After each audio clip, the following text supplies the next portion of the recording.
censorship. I'd like to ask you, do you subjectively manipulate your algorithms to prioritize or censor speech? Congresswoman, we don't think about what we're doing as censoring speech. I think that there are types of content like terrorism that I think that we all agree we do not want to have on our service. So we build systems that can identify those and can remove that content, and we're very proud of that work. Let me tell you something right now. Diamond and silk is not terrorism. Notice he didn't deny censoring speech because, of course, Facebook does it all the time. And here's an example. Eric Nesbitt is a Republican candidate for state Senate in the state of Michigan. His online campaign announcement was recently rejected by Facebook for containing what they called shocking and disrespectful material. Facebook now says that rejection was a mistake. Now they've been called on it. Eric Nesbitt joins us tonight to explain. Eric, thanks for coming on. So what exactly about your announcement was determined by Facebook or its famous algorithm as disrespectful or shocking? Still trying to figure that out. It was just announcing my candidacy for the state Senate last week here in West Michigan, and I talked about limiting government, lowering taxes, lowering our auto insurance rate, defending the unborn, and protecting our Second Amendment rights, and visiting my website, votenesbitt.com. That's all I was going for.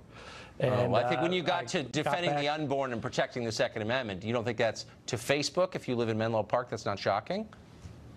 Well, maybe banning sanctuary cities, and I did have a picture of a few veterans that I was talking to also. So, I mean, I announced it last week, and I wanted to boost the ad on Friday, and I started to put that boost in, and it usually takes a few hours for them to approve it.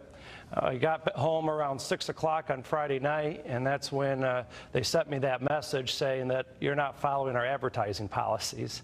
And I was kind of taken aback because I was going to spend a few $100s trying to get known a little better in 2 counties north of where I live, in Allegan County and up in Kent County, in Kentwood and Gaines. Yeah. And I figured, well, I'll ask my Facebook audience whether Facebook is censoring conservative thought.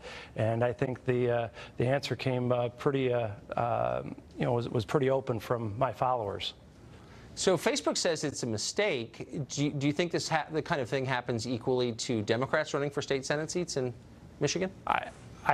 I haven't heard of anything on this nationally or other places. I mean, I have a good conservative record in the House. I was named by Hillsdale College as the Alumnus of the Year for being a conservative reformer.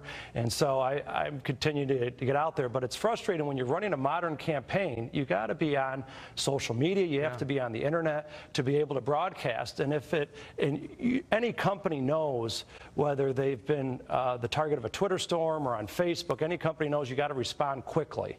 Yes. And if this means that it takes 24, 48 hours or 72 hours for a conservative to respond, but liberals are able to respond very quickly, then I think that's very troubling. I think Senator Cruz really hit the nail on its head yesterday during the hearing.